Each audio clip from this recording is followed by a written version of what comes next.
السلام علیکم، مطیع جان M J T V, میرے ساتھ موجود ہیں ثاقب بشیر۔ آج 8 فروری ہے، ٹھیک 1 سال پہلے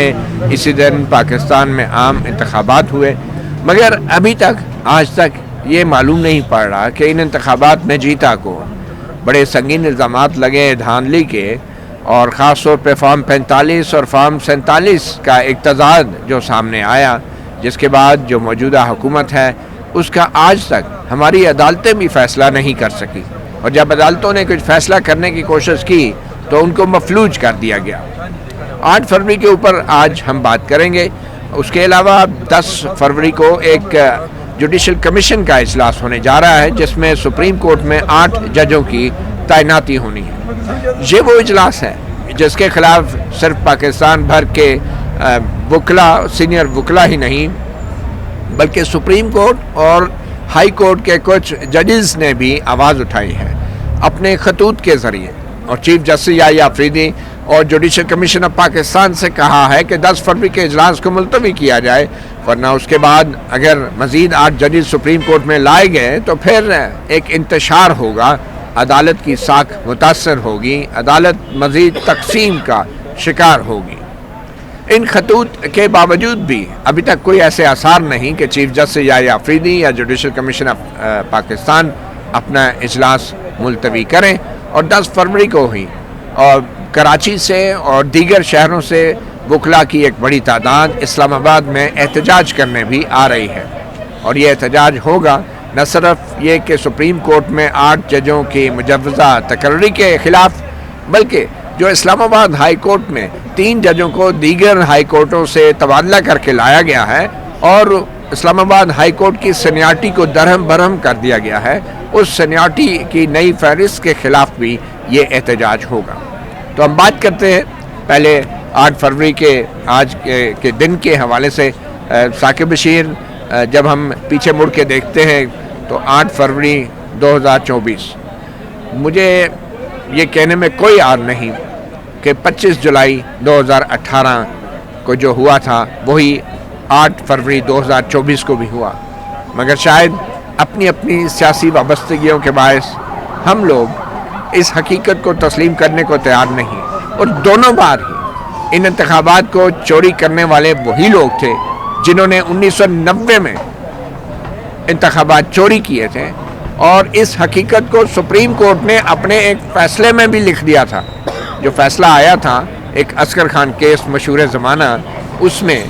چیف جسٹس افتخار محمد چودھری کی عدالت نے یہ قرار دیا تھا کہ 1990 کے انتخابات چوری کیے گئے تھے۔ تو کچھ بھی بدلا نہیں ہے ثاقب بشیر، اور 8 فروری کے حوالے سے آج تک نہ تو فارم 45 اور فارم 47 کا جو اسلام آباد کی 3 سیٹوں کا تضاد ہے وہ دور ہو سکا، اور نہ ہی پورے پاکستان میں کہا جاتا رہا کہ نواز شریف کو بھی لاہور میں شکست ہوئی تھی، مانسیرا میں تو ہوئی، لاہور میں بھی شکست ہوئی تھی اور ان کو جتایا گیا، اور جو الیکشن ٹرائبونل جنہوں نے یہ فیصلہ کرنا تھا کہ نواز شریف جیسا بڑا لیڈر جو خود کو کہتے ہیں وہ الیکشن جیتا بھی ہے یا نہیں، تو آج تک وہ الیکشن ٹرائبونل بھی مکمل طور پہ مفلوج ہیں۔ پورا 1 سال ہو چکا ہے۔ یہ 1 سال صرف انتخابات کا نہیں ہے، یہ ہمارے عدلیہ کے ننگے پن کا بھی ہے، ان الیکشن ٹرائبونل کے ننگے پن اور نااہلی کا بھی ہے کہ جو آج تک جو انتخابی عذرداریاں ہیں ان کا فیصلہ نہیں کر سکے، اور قوم کو یہ نہیں بتا سکے کہ فارم 45 اور 47 کا جو تضاد تھا وہ کس حد تک درست تھا۔ تو آپ کیا کہیں گے 8 فروری کے الیکشن کو آپ کیسے یاد کریں گے؟ اور خاص طور پہ میں آپ کے منہ سے سننا چاہتا ہوں کہ بنیادی طور پہ جو کچھ 8 فروری کو ہوا اس کی بنیاد کس نے رکھی تھی؟ بنیاد تو آپ کو بھی پتہ ہے، ہمیں بھی پتہ ہے کہ 8 فروری کی بنیاد 13 جنوری کا وہ فیصلہ تھا۔ چیف جسٹس قاضی فائز عیسیٰ ان کی سربراہی میں بینچ نے یہ فیصلہ دیا تھا۔ ایک پولیٹیکل پارٹی کو بالکل سائیڈ لائن پہلے بھی کیا جا چکا تھا، اور ان سے جو نشان ہے وہ واپس لے لیا گیا، ان کو کیمپین نہیں کرنے دی گئی، ان کے لوگوں کو اٹھایا جاتا رہا، گرفتاریاں ہوتی رہیں، ان کے کاغذات نامزدگی جمع نہیں ہو پا رہے تھے، یہ سب کچھ ہوتا رہا۔ تو 13 جنوری کو انہوں نے بلے کا نشان واپس لیا۔ تو آپ کو ہمیں یاد ہے کہ 14 جنوری کو کیس لگا ہوا تھا لیول پلینگ فیلڈ کا، تو وہ انہوں نے وہ سارے کیسز فوری طور پر چیف جسٹس قاضی فائز عیسیٰ سے واپس لے لیے تھے. تو وہ بنیاد تو وہاں سے ہی پڑی تھی. پھر جیسا تیسا بھی 8 فروری آ گیا, اور 8 فروری کے دن پہلے تو سب سے پہلا جو ڈاکہ میں یہ سمجھتا ہوں جو پڑا وہ یہ تھا کہ موبائل سروس پورے ملک میں بغیر قبل از وقت اطلاع دیے صبح 8 بجے صبح جو تقریباً 6-7 بجے جو ہے بند کر دی گئی وزارت داخلہ کی جانب سے. کوئی اس کے پیچھے کوئی سالڈ ریزنز نہیں تھی. پہلے بھی موبائل سروس بند ہوتی تھی, لیکن کچھ مخصوص علاقوں میں جہاں پہ کوئی دہشت گردی کے واقعات یا اس قسم کی لا اینڈ آرڈر کی سچویشن بننے کا امکان ہوتا تھا. لیکن پورے ملک میں ایک دم بغیر بتائے یہ بند ہونا, اس کے پیچھے بہت سوالات ہیں. کہ جب بھی جو تحقیقات ہوں گی اس میں میرے خیال میں اس چیز کو بھی دیکھا جائے گا کہ کس نے کہا تھا کہ یہ بند کریں اور کن رپورٹس کی بنیاد پر یہ بند ہوئی تھی. انٹرنیٹ سروس پورے ملک میں بند کر دی گئی, جو کنیکٹیوٹی کا ایک ذریعہ تھا کہ اس دن پبلک کے ساتھ جو امیدوار ہوتے ہیں, پولیٹیکل پارٹیز ہوتی ہیں, انہوں نے رابطہ کرنا ہوتا ہے, اور اچھا قبل از وقت مطلب بتایا ہی نہیں. تو اس کے پیچھے میں یہ سمجھتا ہوں کہ پہلی بڑی ریزن یہ تھی اس دن 8 فروری ریزلٹس کے آگے پیچھے ہونے کی. پھر دوسری جو ریزن میں یہ سمجھتا ہوں وہ ہے الیکشن مینجمنٹ سسٹم, جس کو کوئی جو ہے وہ 1 ارب روپے کے قریب اس پر خرچ آیا. وہ special management election management system بنایا گیا کہ پریزائڈنگ افسران شام کو فارم 45 جب تیار کریں گے تو اس پہ اپلوڈ کر دیں گے, اور وہ پہنچ جائے گا ریٹرننگ افسر کے پاس, اور وہ اس سے بنائے گا فارم 47. تو وہ اس کا سب سے اچھا اور بہتر پرپز یہی تھا کہ اس میں ٹائم لکھا ہونا تھا کہ یہ اس ٹائم پہ یہ اپلوڈ ہوا ہے اور آگے جو ہے وہ ڈیلیور ہوا ہے, تاکہ فارم 45 کو تبدیل کرنے کا کوئی سوچے بھی نہ. اور میں یہ سمجھتا ہوں کہ وہ الیکشن مینجمنٹ سسٹم بہت سارے علاقوں میں اس کام کیا, لوگوں نے استعمال کیا, اور جب بھی یہ انکوائر کیا جائے گا, تحقیقات ہوں گی الیکشن کے حوالے سے, تو الیکشن مینجمنٹ سسٹم جہاں جہاں لوگوں نے اس کو استعمال کیا ہے, اگر اسی کو دیکھ لیا جائے تو چیزیں جو ہے بہت سے کلیئر ہو جائیں گی. تیسری بڑی جو وجہ میں سمجھتا ہوں, ایگزیکٹلی 8 فروری دن 1-1:30 بجے میں الیکشن کمیشن آف پاکستان کے آفس میں موجود تھا. وہاں جو سیل بنا ہوا تھا جہاں پہ سارا media, international media, national media سب موجود تھا, وہاں پہ چیف الیکشن کمشنر انہوں نے آ کے یہ اعلان کیا کہ جو سوال ہوا کہ آپ نے جو انٹرنیٹ سروس ہے وہ بند ہو چکی ہے, تو آپ کا الیکشن مینجمنٹ سسٹم کیا کام کرے گا؟ تو انہوں نے کہا اس کا انٹرنیٹ کے ساتھ کوئی تعلق نہیں ہے, وہ الگ سے کام کرے گا. لیکن وہی الیکشن کمیشن میں نے دیکھا کہ اسلام آباد کے 3 حلقوں کے معاملے میں جب الیکشن کمیشن کے وکیل الیکشن ٹریبونل طارق جہانگیری کے سامنے آئے تو انہوں نے کہا کہ وہ الیکشن مینجمنٹ سسٹم تو کام ہی نہیں کر رہا تھا انٹرنیٹ کے ایشو کی وجہ سے. تو تیسرا بڑا تضاد وہ آج خود الیکشن کمیشن ہے, اس دھاندلی کو یا تو انہوں نے پروٹیکٹ کیا یا کچھ چھپایا یا کچھ تبدیلیاں کی.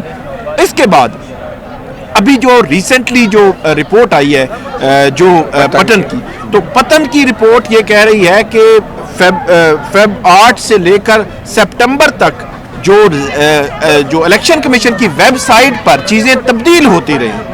تو کیوں تبدیل ہوئی؟ تو میرا خیال ہے کہ اس پورے الیکشن کی تحقیقات کرنا, اس کا پتہ چلانا کس نے کب کیا کردار ادا کیا, یہ کوئی مشکل کام نہیں ہے. اگر جو ہے وہ کوئی ٹھان لے, حکومت وقت تو بالکل بھی نہیں چاہے گی, وہ تو آج بھی حکومت وقت جو ہے وہ ان سے سوال کریں تو اس سوال کا جواب ان کے پاس نہیں ہے. اس کی وجہ یہ ہے کہ آپ جانتے ہیں, میں جانتا ہوں, ہمارے جرنلسٹ جانتے ہیں کہ صرف سیمپل کے طور پر اسلام آباد کے 3 حلقے کھلنے جا رہے تھے, اس کو کس طرح حکومت نے ایک ایسی قانون سازی کر کے روکا جو ان کے مفاد کے لیے تھی, اور انہوں نے ریٹائرڈ ججز کو وہ جسٹس جہانگیری کے کیس کو بھجوایا, ٹریبیونل سے تبدیل کروایا کہ کہیں, کیونکہ انہوں نے جب فارم 45 مانگ لیے تھے تو یہ چیز بھی ریکارڈ پہ ہے. آپ کے ولاگز میں یہاں پہ انجم عقیل خان ہوں یا وہ خرم مہر جو خرم نواز, تو وہ یہ مانے کہ ان کے پاس 100 جو فارم 45 تو موجود ہے, لیکن باقی انہوں نے ریٹرننگ افسران سے تصدیق کروا کے الیکشن کمیشن تصدیق کروا کے. تو یہ جو 4-5 ایلیمنٹس ہیں میرا خیال میں الیکشن کو پروب کرنے کے لیے یہ کافی ہیں. یہ حقیقت ہے. اور یہ اس وقت اس دن کیونکہ جو جرنلسٹ کمیونٹی تھی, صحافی تھے, وہ بھی فیلڈ میں تھے, انہوں نے بہت سارے لوگوں نے اپنی آنکھوں سے چیزیں جو ہے وہ دیکھیں, رپورٹ ہوئی, سب کچھ ہوا, لیکن نظام جو ہے وہ ایسا لگ رہا تھا پورا ننگا جو ہے وہ ہو چکا ہے. اور اس کے بعد مینڈیٹ جو ہے وہ اس میں تبدیلیاں تو ہوئی, لیکن اس کو پروب ضرور ہونا چاہیے. بالکل. خاص طور پہ دیکھیں ثاقب, جب ایک شہر کا جو کمشنر ہے اور راولپنڈی کا کمشنر لیاقت چٹھا, آپ کو یاد ہوگا, اس نے انکشاف کیا کہ وہ خود استعمال ہوئے راولپنڈی ڈویژن میں دھاندلی کے لیے, اور وہ ٹھپے لگاتے رہے, وہ فگر فجنگ کرتے رہے, اور جو کچھ بھی انہوں نے کیا یہ چیف الیکشن کمشنر سکندر سلطان راجہ اور چیف جسٹس قاضی فائز عیسیٰ کے کہنے پہ کیا. اور وہ شخص بھی کچھ عرصے غائب رہا, پھر اچانک اس کے بعد ایک بیان آ گیا جی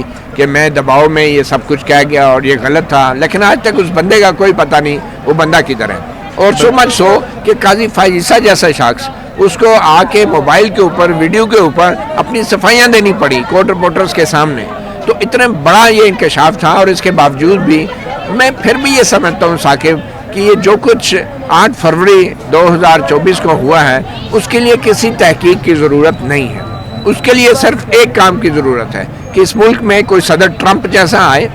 ٹھیک ہے نا, اور صدر ٹرمپ جیسا آئے اور وہ پھر پینٹاگن کا جس طرح بھی آڈٹ کی بات ہو رہی ہے, جس طرح جو ہے US ایڈ کو بند کیا گیا ہے, جس طرح جو نیشنل انٹیلیجنس ایجنسی ہے اس کی جو ہیڈ لگائی گئی ہے خاتون تلسی گلبرٹ,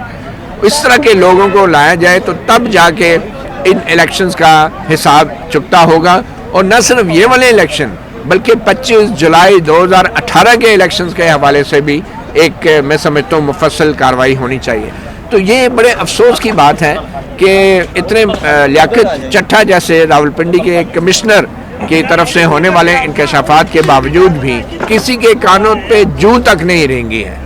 اور ہم یہ دیکھ رہے ہیں کہ اس کے بعد جس طرح یہ 26ویں آئینی ترمیم آئی ہے اور ایک عدلیہ کے اوپر حکومت کا مکمل کنٹرول آ گیا ہے جوڈیشل کمیشن کی صورت میں, اور الیکشن کمیشن کو ایک دانہ ڈالا گیا ہے, ایک رشوت دی گئی ہے کہ جب تک نیا الیکشن کمشنر تعینات نہیں ہوتا اس کے جو اراکین ہیں جن کی مدت اب ختم ہو چکی ہے, اور 26 جنوری کو اس الیکشن کمیشن کی 26 فروری کو ختم ہو رہی ہے, 26 جنوری کو ہو چکی ہے 26 جنوری کو,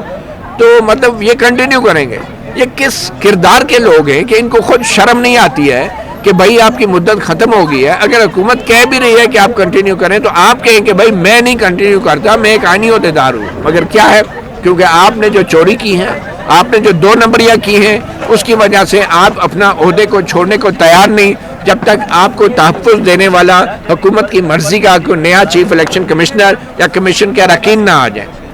تو یہ اب اس صورتحال کے اندر میں سمجھتا ہوں ایک دیوالیہ پن ہے ہماری عدلیہ کی قیادت کا بھی, ہمارے الیکشن کمیشن کی قیادت کا بھی, ہماری پارلیمنٹ کی قیادت کا دیوالیہ پن ہے جنہوں نے 26ویں یعنی ترمیم جو ہے وہ منظور کی ہے. اور اب سب سے بڑی بات یہ ہے کہ اب جو نیا امتحان ہے میں سمجھتا ہوں وکلا کا اور عدلیہ کا, وہ 10 فروری کو جوڈیشل کمیشن کا اجلاس ہے. اس جوڈیشل کمیشن کے اجلاس کو روکنے کے لیے صرف وکلا ہی نہیں بلکہ عدلیہ کے اندر سے آوازیں اٹھ رہی ہیں.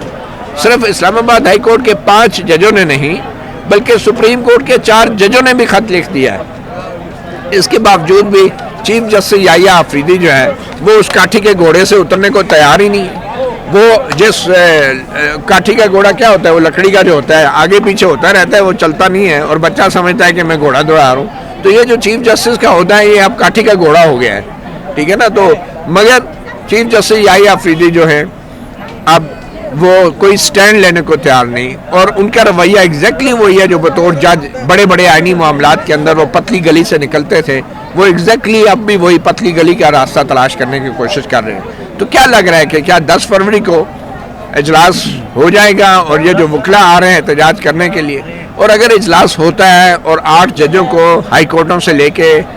لایا جاتا ہے سپریم کورٹ میں, تو پھر معاملات کس طرف جائیں گے؟ کیا مزید ججز بھی کوئی سامنے آئیں گے؟ کیونکہ ابھی تو صرف 4 سپریم کورٹ کے ججوں نے خط لکھا. آپ کو کیا لگ رہا ہے؟ ایک بات تو یہ ہے کہ جو چیف جسٹس یحییٰ آفریدی ہیں ان کے نام یہ خط لکھا ہے سپریم کورٹ کے 4 ججز نے. یہ ایک غیر معمولی صورتحال میں سمجھ رہا ہوں, کیونکہ اگر آپ دیکھیں تو 26ویں آئینی ترمیم کے بعد جو ریزسٹنس ہے ادارے کے اندر سے وہ میرے خیال میں ویٹ اینڈ سی والی سچویشن جو ہے وہ ہمیں نظر آ رہی تھی، لیکن اب کی بار جسٹس اطہر من اللہ بھی ان خط لکھنے والوں میں شامل ہیں جن کے بارے میں یہ کہا جاتا ہے، سمجھا جاتا ہے کہ وہ چیف جسٹس یحییٰ آفریدی ان کے دوست بھی ہیں اور بڑے قریبی بھی ہیں، قریب بھی ہیں. تو یہ ساری سچویشن ہونے کے باوجود اگر جسٹس اطہر من اللہ کو بھی خط لکھنا پڑ گیا ہے اور ان کو بتانا پڑ گیا ہے کہ آئین کیا کہہ رہا ہے، قانون کیا کہہ رہا ہے، 26ویں آئینی ترمیم کے معاملے کو آپ کس طرف لے کے جا رہے ہیں، ایک نیا آئینی بحران آپ کھڑا کرنے جا رہے ہیں. اسلام آباد ہائی کورٹ کے جو ججز ہیں ٹرانسفر جو ہو کے آئے ہیں ان کی سینیارٹی والا ایشو کتنا اہم ہے اور غیر معمولی ہے. تو یہ سارے جو سوالات انہوں نے اٹھائے ہیں تو میرا خیال ہے چیف جسٹس یحییٰ آفریدی کو یقینی طور پر دیکھنا اور سوچنا چاہیے. لیکن خبر یہ ہے کہ جب ان کی ملاقات ہوئی اسلام آباد ہائی کورٹ کے 2 ججز سے تو انہوں نے ان کو کہا کہ میں جو ہے وہ آپ دیکھیں کہ 8 جج لے کے آ رہا ہوں سپریم کورٹ میں. تو وہ اون بھی کر رہے ہیں، وہ اس کا کریڈٹ بھی جو ہے وہ لے رہے ہیں اور وہ اس کو سیلیبریٹ کر رہے ہیں. میں تو یہ سمجھتا ہوں کہ وہ 8 یحییٰ آفریدی صاحب نے کہا کہ میں لے کے آ رہا ہوں، مطلب میں چیف جسٹس میں جناب مطلب میرا اتنا اختیار ہے، میں عدلیہ کے ہیڈ کے تو لے کے آ رہا ہوں. تو اس میں کیا ان کے پیش نظر یہ نہیں ہے کہ آپ یہ ایک نیا آئینی بحران کھڑا ہو جائے گا کہ جہاں پہ اگر 8 جو ججز ہیں آ جاتے ہیں تو 16 میں 8 جو ہے وہ ایڈ ہو جائیں گے، 24 ہو جائیں گے. تو پھر جب 26ویں ترمیم کے خلاف درخواستیں سننے کی باری آئے گی اور اگر یہ طے ہو جائے کہ فل کورٹ سنے تو کیا فل کورٹ کا مطلب 16 جج ہوں گے؟ حالانکہ ہونے جو ہے وہ 16 ہی چاہیے کیونکہ 8 بینیفیشری ہیں. تو یہ ایک عجیب سی صورتحال کی طرف میرے خیال میں چیف جسٹس یحییٰ آفریدی یا جوڈیشل کمیشن یا حکومت لے کے جا رہی ہے عدلیہ کو. اسی لیے ان ججز نے آپ دیکھیں کہ جو جسٹس اطہر من اللہ، جسٹس منصور، جسٹس منیب اور جسٹس عائشہ نے جو خط لکھا ہے اس کے ایک پورا پیراگراف سوالات پر مشتمل ہے کہ انہوں نے سوال اٹھائے ہیں کہ یہ کیوں ایسی سچویشن جو ہے وہ بنائی جا رہی ہے، عدلیہ کا جو وقار ہے، ساکھ ہے، وہ جو ہے وہ داؤ پر لگائی جا رہی ہے. تو یہ چیف جسٹس یحییٰ آفریدی کو بھی دیکھنا چاہیے، جسٹس امین الدین خان کو بھی دیکھنا چاہیے، جسٹس مندوخیل کو بھی دیکھنا چاہیے کیونکہ وہ جوڈیشل کمیشن آف پاکستان میں ہیں، ان کے ووٹ میٹر کرتے ہیں. اب آپ دیکھیں جوڈیشل کمیشن آف پاکستان میں چیف جسٹس یحییٰ آفریدی، جسٹس منصور علی شاہ، جسٹس منیب اختر، اس کے بعد جسٹس جمال خان مندوخیل اور جسٹس امین الدین خان 5، اور اس کے بعد ہو گیا جو بیرسٹر گوہر ہیں اور علی ظفر، یہ 7 ہیں. ٹوٹل لوگ ہیں 13. تو 13 میں سے 7 کا اس کا مطلب یہ ہوا کہ اب اگر جوڈیشری کے ساتھ جو کچھ ہونے جا رہا ہے، اس سے پہلے بھی ہوا ہے، آگے بھی جو کچھ ہونے جا رہا ہے، ہمیں میرا خیال میں نہ حکومت کو مورد الزام ٹھہرانے کی ضرورت ہے نہ کسی اور کو مورد الزام ٹھہرانے کی ضرورت ہے. جب عدلیہ کے اندر سے لوگ جو ہے وہ ان کے ساتھ ساری چیزیں جو طے کر کے اور طے کرا کے آگے چل رہے ہیں، بلکہ یہ ایک بڑا ایک جینون قسم کا سوال ہے. اور یہ جسٹس امین الدین خان اور جسٹس جمال خان مندوخیل جو اپنے آبزرویشن ریمارکس تو دے رہے ہوتے ہیں، ان کو سوچنا دیکھنا چاہیے کہ آپ، میرا خیال ہے 10 فروری ایک ایسا دن ہے جو طے کر دے گا کہ اب عدلیہ جو ہے وہ بالکل جو کھائی میں گر رہی ہے، مزید اس کو نیچے جانا ہے یا وہ رک جائے گی. اور یہ ڈٹرمن ہوگا 26ویں آئینی ترمیم اور اس میں وکیل کس حد تک جائیں گے، وکلا کا احتجاج کس حد تک جائے گا اور کتنے وکیل آتے ہیں، پریشر لیتے ہیں یا نہیں لیتے. میرا نہیں خیال کہ حکومت کو پریشر جو ہے وہ اگر آئے گا تب بھی حکومت جو ہے پیچھے ہٹے گی، مجھے نہیں نظر آتا. گورنمنٹ ہر صورت چاہے گی کہ یہ جج لگیں ہی لگیں، ان کو یہ اس سے سروکار ہی نہیں ہے کہ عدلیہ کس طرف جا رہی ہے، انڈیپینڈنس آف جوڈیشری کمپرومائز ہو رہی ہے یا نہیں ہو رہی. دیکھیں یہ بہت بڑا ایک تقسیم ہوگی، ایک بحران ہوگا. آپ یہ دیکھیں کہ اگر 8 ججز 10 فروری کو لگا دیے جاتے ہیں تو آپ کے خیال میں کیا یہ جو سپریم کورٹ کے 4 ججز نے خط لکھا ہے تو کیا اس کے بعد کوئی دوسرے ججز کچھ خط نہیں لکھ سکتے؟ میرے خیال میں بالکل لکھ سکتے ہیں اور وہ خاموش نہیں رہیں گے. اور اگر دیگر ججز ہیں، مثال کے طور پہ ہم سب کو پتہ ہے کہ جسٹس ملک شہزاد احمد گیبا ہیں، ٹھیک ہے، جسٹس شاہد وحید ہیں اور جسٹس دیگر جو ججز ہیں ان میں مزید بھی 2 ججز ان میں اگر ہم شامل کریں تو 4 مزید ججز بھی ہو سکتے ہیں جو ان 8 ججوں کے اوپر آواز بلند کر سکتے ہیں. اور وہ آواز بلند کیسے ہوگی؟ وہ آواز بلند جب ہوگی اور سپریم کورٹ کے اگر 7 یا 8 ججز جو ہیں کوئی نئے ججوں کی تعیناتی اور اسلام آباد ہائی کورٹ کے حوالے سے اس تمام غیر آئینی اقدامات کو اوپر جب وہ تحریری طور پہ اپنے چیف جسٹس کو مطلع کر دیں گے تو پھر کیا سپریم کورٹ میں ان نئے 8 ججز کے الگ الگ ان کے برتن الگ کر دیے جائیں گے جیسے ایڈاک ججز کے الگ کیے گئے؟ کیا ان کے بھی الگ بینچ بنا کے جان چھڑانے کی کوشش کی جائے گی؟ نہیں. ان 8 ججز کے ساتھ کیا جسٹس منصور علی شاہ، جسٹس منیب، جسٹس اطمن اللہ، جسٹس عائشہ یا دیگر 4 ججز جو ہیں وہ بیٹھنا پسند کریں گے؟ اور اگر انہوں نے اوپنلی علی اعلان انکار کیا ان ججز کے ساتھ بیٹھنے سے تو پھر اس سپریم کورٹ کا کیا حشر ہوگا؟ پھر جو 1971 میں ایک یحییٰ نے سکوت ڈھاکہ کیا تھا تو یہ 2025 میں دوسرا یحییٰ جو ہے یہ سکوت عدلیہ کا ذمہ دار ہوگا یا نہیں ہوگا؟ یہ وہ چیزیں ہیں جو میرے خیال میں دیکھنی چاہیے. اور ثاقب جو قانونی نقطے ہیں، اب دیکھیں نا جسٹس بابر ستار نے ایک اور خط لکھ دیا. انہوں نے بڑے پولائٹلی، بڑے مہذب انداز سے آئین کی ان شکوں کا حوالہ دیا جو اگر عام آدمی کو ہم سمجھانا چاہیں تو وہ بڑے سادہ الفاظ میں جسٹس بابر ستار نے یہ بات کی ہے کہ آئین کے آرٹیکل 200 کے تحت ججوں کا تبادلہ کرنے کا اختیار بالکل ہے، مگر جو بھی ان کی سینیارٹی ہوگی وہ جس ہائی کورٹ سے لائے جائیں گے وہ اسی ہائی کورٹ کے لیے ہوگی، وہ اسلام آباد ہائی کورٹ یا کسی نئی ہائی کورٹ کے لیے نہیں ہوگی. یہ تو بالکل ویسے ہی ہے کہ جیسے کوئی سرکاری ملازم جو ہے وہ اس کو اگر پلاٹ میں اس کی سینیارٹی میں نمبر نہ آ رہا ہو، ٹھیک ہے نا، یہ ہوتا ہے نا، ادھر federal government employee housing authority ہے، اس کا سینیارٹی میں ابھی نمبر نہیں آیا تو ان میں سے کچھ سرکاری ملازم تھوڑے تگڑے ہوتے ہیں، وہ پرائم منسٹر سے سفارش کرا کے اپنی پوسٹنگ ہاؤسنگ اتھارٹی میں کرا لیتے ہیں، اور جو وہ ہاؤسنگ اتھارٹی میں آتے ہیں، سیکونڈمنٹ پہ آتے ہیں، ڈیپوٹیشن پہ آتے ہیں، تو جو ہاؤسنگ اتھارٹی کے رولز ہیں کہ جو امپلائیز ہیں ہاؤسنگ اتھارٹی کے ان کو پہلے پلاٹ مل جائے گا، تو وہ آتے ہیں پلاٹ لیتے ہیں، ٹھیک ہے، وہاں پہ بھی ماشاءاللہ کروڑوں کی گیم ہے، اور پھر پلاٹ لینے کے بعد وہ اپنی پوسٹنگ واپس کرا لیتے ہیں. تو یہ جو جج ہیں جو لاہور سے لائے گئے ہیں جسٹس سرفراز ڈوگر صاحب، کیا ان کو اسلام آباد ہائی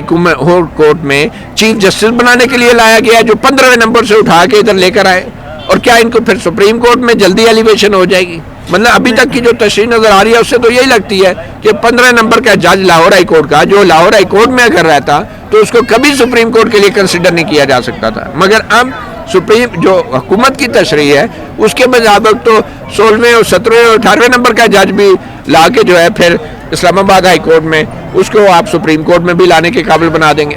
اس میں جو ایک بات ہے کہ وہ جوڈیشل سروس رولز کی بھی بات کی ہے، ایک تو وہ آگے ہم بات کرتے ہیں کہ سینیارٹی کا جو معاملہ ہے، لیکن اس میں ایک چیز دیکھیں نا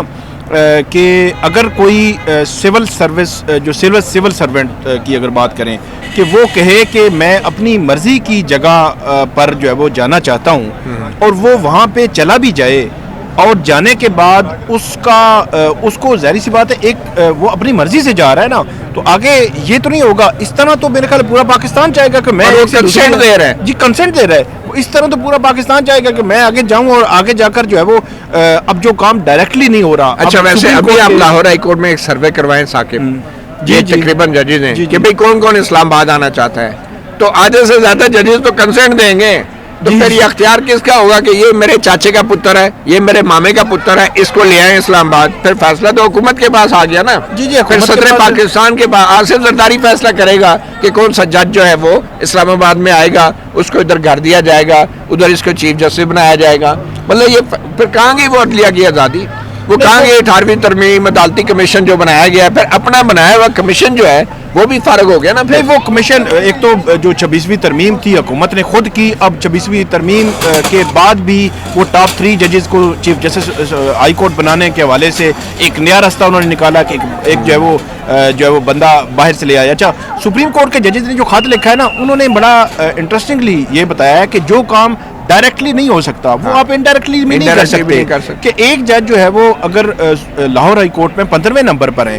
وہ ایلیجیبل نہیں ہے سپریم کورٹ کے لیے، کیونکہ سپریم کورٹ میں ٹاپ 5 میں سے 1 یا 2 یا 3 یا جو بھی بندے آپ نے لینے ہیں، اب 15 میں وہ نہیں آتا. تو آپ نے ہائی کورٹ اسلام آباد میں لایا اور ان کو سینئر پیو نے جج بنایا، تو سینئر پیو نے جب بن گئے تو وہ ٹاپ 5 میں آ گئے، تو آپ جو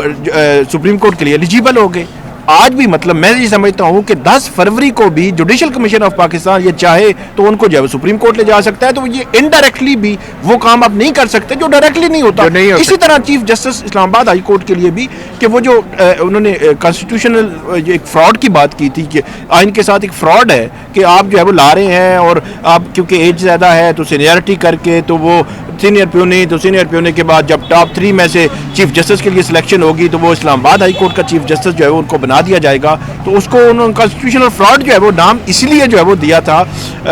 کہ آپ اس طرح جو ہے وہ نہیں کر سکتے. پھر جو حلف والی بات ہے وہ بڑی اہم ہے کہ جب حلف جو ہے وہ انہوں نے لاہور ہائی کورٹ کا یا سندھ یا بلوچستان ہائی کورٹ کا حلف, اب ہم نے حلف پڑھا بھی 194 میں آگے چل کر وہ حلف ذکر کیا ہوا ہے, اس میں باقاعدہ طور پر جو جی اس میں ذکر ہے کہ آپ جب بھی کوئی لاہور ہائی کورٹ کا یا سندھ ہائی کورٹ کا جج حلف لیتا ہے تو وہ بابر ستار صاحب یہ کہہ رہے ہیں کہ وہ حلف یہ لے رہے ہیں کہ میں لاہور ہائی کورٹ میں رہتے ہوئے اس ٹیریٹوریل جورسڈکشن کے لیے وہ حلف اٹھاتے ہیں, بطور جج میرے اوپر جو ذمہ داریاں ہیں آئینی طور پر وہ میں اپنی جو وہ نبھاؤں گا, اور وہ اس کا جو ہے. اچھا ثاقب, اسی میں 194 جو آئین کا ہے اس میں ایک پرووائزو ہے, اس میں پرووائزو میں ایک الگ سے یہ کہا گیا ہے کہ جو بھی جج اسلام آباد ہائی کورٹ کے جج کا حلف اٹھائے گا وہ اسلام آباد ہائی کورٹ کے چیف جسٹس کے سامنے وہ حلف اٹھائے گا. مطلب جس شخص نے اسلام آباد ہائی کورٹ کے چیف جسٹس کے سامنے حلف نہیں اٹھایا, جیسا کہ آئین کے آرٹیکل 194 کے پرووائزو میں لکھا ہے, وہ اسلام آباد ہائی کورٹ کا چیف جسٹس تو درکنار وہ جج بھی نہیں بن سکتا. اب یہ بھی تو دیکھیں نا آپ کہ آپ نے حلف بھی نہیں اٹھایا, وہ اسلام آباد ہائی کورٹ کا جیسا کہ آئین میں لکھا ہے کہ اسلام آباد ہائی کورٹ کا جج اسلام آباد ہائی کورٹ کے چیف جسٹس کے, وہ پرووائزو میں لکھا ہے 194 کے. تو جب اس بندے نے حلف بھی نہیں اٹھایا, اس نے ابھی وہ جج ہی نہیں بنا, اس کو آپ چلے سینئر پیونی جج بنا کے چیف جسٹس بنانے, اور پھر ایڈمنسٹریٹو کمیٹیاں جو بنی ہیں یہ بھی بڑی دلچسپ بات ہے. یہ میں آپ سے جاننا چاہوں گا کہ یہ جو انتظامی کمیٹی بنی ہے جوڈیشل سروس رولز کے اندر, تو یہ واضح طور پہ لکھا ہے کہ جو سینئر ترین ججز ہوں گے چیف جسٹس کے بعد 2 ججز سینئر ترین وہ ایڈمنسٹریٹو کمیٹی میں ہوں گے. لیکن چیف جسٹس عامر فاروق نے جاتے جاتے جو ہے وہ جسٹس خادم حسین جو کہ پہلے 3 سینیورٹی میں ہیں ہی نہیں, ان کو بھی اس میں ڈال دیا. یہ کیا صورتحال ہے؟ بالکل, یہ جو ایڈمنسٹریشن کمیٹی ہے AC جس کو کہتے ہیں, یہ اسلام آباد ہائی کورٹ کی بہت ہی سب سے زیادہ وسیع اختیارات رکھنے والی کمیٹی ہے, جس میں پہلے جسٹس کیانی اور جسٹس میاں گل حسن اورنگزیب تھے چیف جسٹس کے ساتھ, کیونکہ ٹاپ 3 لکھے ہوئے تھے. ویسے ان کی میٹنگیں ہوتی تھی عامر فاروق صاحب کے دور میں؟ جی, ان کی میٹنگیں جو ہے وہ کچھ ہوتی رہی ہیں, اور وہ میٹنگیں جو ہے وہ ظاہر سی بات ہے ان کو نتائج شاید جو ہے وہ ان کی خواہشات کے مطابق نہیں ملتے ہوں گے, اس لیے انہوں نے جو جس دن جو نئے ججز آئے ہیں اسلام آباد ہائی کورٹ, اسی دن مطلب 3 فروری کو ہی جو AC ایڈمنسٹریشن کمیٹی ہے اس کی تبدیلی کا نوٹیفیکیشن ہوا ہے. اور اس میں وہی جسٹس بابر ستار لکھتے ہیں کہ چلیں مان لیا فی الحال اس بحث کو آپ سائڈ پہ کریں کہ سینئر پیونی کون ہے یا کون نہیں ہے, تو آپ نے تیسرا جو رکھا ہے جج وہ تو آپ نے 9 نمبر کے رکھا ہے, وہ تو کلیئر کٹ آپ کا اختیار ہی نہیں تھا, آپ تو رولز کے مطابق وہ کر ہی نہیں سکتے تھے, جو رولز بڑے کلیئر الفاظ میں اس میں لکھا ہوا ہے, اور آپ نے وہ کر دیا ہے. پھر اگلی بات انہوں نے یہ لکھی, اور یہ بھی میرے خیال میں کنسیڈر ان کو دیکھنی چاہیے, صرف یہ نہیں ہے کہ آپ جو ہے وہ کیونکہ وہ کوئی مخالف ہے تو اس کو تبدیل کر دیں. تو وہ یہ تھی کہ ایک جج لاہور سے آئے ہیں, ایک جج آئے ہیں سندھ سے, وہ پہلا دن ہے ان کا یہاں کی انتظامی سائڈ پہ کوئی ایکسپیرینس بھی نہیں ہے, لاہور میں بھی بالکل کوئی ایکسپیرینس نہیں ہے. تو آپ نے پہلے دن ہی کیا ضرورت تھی کہ آپ جو ہے وہ ان کو جو ہے وہ آپ کہہ رہے ہیں کہ کمیٹی جو ہے وہ تبدیل کرنی ہے. بہرحال وہ کمیٹیز بھی تبدیل ہو گئی, انتظامی ججز بھی تبدیل ہو گئے. اسی لیے ہم نے جو ہے وہ اس سے پہلے یہ سوال اٹھایا تھا کہ جس دن جوڈیشل کمیشن آف پاکستان کا اجلاس طلب ہو گیا تھا 26 یا 27 جنوری کو, اور اس میں یہ تھا کہ سپریم کورٹ کے لیے چیف جسٹس عامر فاروق سمیت باقی ججز کنسیڈر ہو سکتے ہیں, تو اس کے بعد سے چیف جسٹس عامر فاروق آئینی اور قانونی طور پر یہ سارے وہ کام کر سکتے تھے. ٹھیک ہے, لیکن میرے خیال میں تھوڑی سی گریس اگر وہ شو کرتے کہ یہ ساری چیزیں 10 فروری کے بعد تک جو وہ پینڈنگ کرتے تھوڑی سی ہوتی تو شو کرتے, تو وہ بہتر ہوتا کہ جو 3 ججز آنے ہیں, 3 ججز آئے, پھر سینئرٹی لسٹ آپ نے جو جاری کی اس پہ اپنے ججز کا اعتراضات, پھر آپ نے کمیٹیز تبدیل کی, تو یہ ساری چیزیں بہتر ہوتا کہ 10 فروری سے یہ جس طرح ہماری سپریم کورٹ اور عدلیہ جو ہے 8 فروری کے الیکشن سے پہلے پری پول ریگنگ اور پری پول انجینئرنگ کا ایک پارٹ اینڈ پارسل رہی ہے. اسی طرح چیف جسٹس عامر فاروق بھی جو ہیں اب سپریم کورٹ جانے سے پہلے فیلڈنگ لگا رہے ہیں اپنی, اور وہ پری ٹرانزیشن ایک انجینئرنگ کر رہے ہیں. مجھے یہ بتائیں گے یہ جو پروموشن کمیٹی بنی ہے اس کے اندر بڑی دلچسپ ہم دیکھ رہے ہیں کوئی ممبرز کو لایا گیا ہے. جسٹس اعظم خان جو پہلے سیشن جج تھے ان کو لایا گیا ہے, اور خود جب اعظم خان صاحب جب سیشن جج تھے تو اس وقت انہوں نے وہ عدت والا ایک کیس بھی سنا تھا, اور پھر بہت سارے کچھ ایسے معاملات ہوئے تھے. اس کے حوالے سے کیا پس منظر ہے ان کا؟ پروموشن کمیٹی میں آنے سے پہلے جو اعظم خان جو سیشن جج تھے اب پوری اسلام آباد کے ڈسٹرکٹ کورٹس کے انچارج ہو جائیں گے یا کنٹرول ان کے پاس آئے گا؟ ویسٹ سیشن کورٹ دو وہاں پہ ہیں, ایسٹ اور ویسٹ. جو ویسٹ کے ہیں وہ جو ہے وہ اعظم خان جو ہے وہ رکھے گئے ہیں. اس سے پہلے جسٹس میاں گل حسن اورنگزیب تھے. جس وقت یہ معاملہ آیا تھا عدت والے کیس کا, اس میں کیونکہ سینئر سول جج تھے نصر من اللہ, انہوں نے اس پہ ناقابل سماعت قرار دے کر وہ درخواست خارج کر دی تھی. پھر معاملہ اوپر آیا, اوپر سیشن جج کی تبدیلی کے دوران کافی معاملات رہے. اس وقت کے انتظامی جج جو ہائی کورٹ کے تھے انہوں نے کچھ لکھا بھی چیف جسٹس عامر فاروق کو. بعد میں جو ہے وہ اس وقت کے جج جو عطا ربانی تھے ان کو تبدیل کیا گیا. پھر اعظم خان صاحب آئے. اعظم خان صاحب نے اس عدت والی درخواست میں جو فیصلہ تھا سول جج کا یا مجسٹریٹ کا اس کو کالعدم قرار دیا اور اس کو ریمانڈ بیک کیا کہ آپ دوبارہ سنیں. اور اس کے بعد آپ کو پتہ ہے وہ فیصلہ آگے بڑھا اور معاملات ہوئے. تو یہ اس وقت جو عطا ربانی تھے جج تھے ان کو جو تبدیل کر دیا گیا تھا. اس کے بعد آگے اعظم خان ان کو تبدیل کرنے والے کون تھے؟ چیف جسٹس عامر فاروق, ان کی آرڈر سے وہ تبدیل ہوئے تھے اور ان کی جگہ اعظم خان آئے تھے. پھر اعظم خان جو ہے وہ آگے ہائی کورٹ میں آ کر اب جو ہے وہ سیشن ویسٹ جو ہے اسلام آباد کی اس کے انتظامی جو ہے جج اب انتظامی معاملات جو ہے وہ ان کی پروموشنیں بھی کریں گے. انتظامی معاملات وہ دیکھ رہے ہیں اور فردر جو ہے وہ پروموشنز کے حوالے سے بھی جو کمیٹی بنی ہے اس کمیٹی میں بھی جو ہے وہ اعظم خان صاحب مجھے دیکھنا پڑے گا کہ ان کو میرے خیال میں وہ دوسرے ایک ہیں ان کو بھی شاید شامل کیا گیا ہے. جو ہے وہ رکھا گیا ہے. چلیں جی, آخر میں آخری سوال ثاقب بشیر صاحب میں اپنے آپ سے بھی کرتا ہوں کبھی کبھی اور آپ سے بھی کروں گا کہ 8 فروری کے تناظر میں اگر آج یہ ملک اور قوم جس سیاسی بحران اور کیفیت سے گزر رہی ہے تو آپ کے خیال میں اس ملک اور قوم کے سب سے بڑے مجرم کون ہیں جنہوں نے اپنے حلف سے انحراف کیا ہے؟ کیونکہ ویسے تو نواز شریف ٹائپ بھی ہیں, سیاستدان ہیں, چلے وہ تو الیکشن لڑ رہے تھے, شہباز شریف ہو گئے یا ایون پیپل پارٹی کی قیادت زرداری صاحب ہو گئے, یہ تو الیکشن لڑ رہے تھے نا. لیکن جن لوگوں نے اپنے حلف سے روگردانی کی ہے اس میں چند لوگ کون سے ہیں؟ میں پہلے جلدی سے نام لے لوں تاکہ مشکل والا نام آپ کے اوپر آ جائے. میرے نزدیک تو سپریم کورٹ کے جو چیف جسٹس قاضی فائز عیسیٰ ہیں وہ اس قوم کے مجرم ہیں. اس کے بعد چیف الیکشن کمشنر سکندر سلطان راجہ جو ہیں وہ اس قوم کے مجرم ہیں. اور اس کے علاوہ جو ہائی کورٹس میں جو ٹرائبونل کے جو ججز لگائے گئے ہیں ٹرائبونلز کے وہ اس قوم کے مجرم ہیں کہ 1 سال ہو گئے, آج 8 فروری ہو گیا ہے اور آج تک یہ نہیں پتا کہ اسلام آباد کے 3 حلقوں کے فارم 45 سی ہے یا فارم 47 والے لوگ ہیں ان کا کیا ہوا ہے. وہ تو کہیں گے ٹرائبونلز کے جو ریٹائرڈ جج ہیں وہ کہیں گے کہ ہمارے پاس تو یہ پہلے تو یہ معاملات چلتے رہے سپٹمبر تک کہ ٹرائبونل کدھر ہے اور کدھر نہیں ہے. آپ کو یاد ہے کہ قاضی فائز عیسیٰ نے فیصلہ دیا تھا یہ ستمبر, میرے خیال ستمبر میں, وہ اکتوبر میں جا رہے تھے تو آخری دنوں میں کہیں یہ فیصلہ ہوا تھا ستمبر میں یا اگست میں. تو اس کے بعد پھر یہ جو ہے وہ ٹرائبونل لگے تھے تو ان کو تو جو ریٹائرڈ جج والے ٹرائبونل ہے وہ کہیں گے کہ 3-4 ماہ ہمیں ہوئے ہیں, ہم سے پہلے جو ہے وہ جو کچھ ہوا ہم اس کے ذمہ دار نہیں ہیں, ہم جو ہے کر رہے ہیں, اب اس کا کیا سین ہونا ہے. ظاہر سی بات ہے حکومت نے جو ریٹائرڈ جو ججز لگائے تھے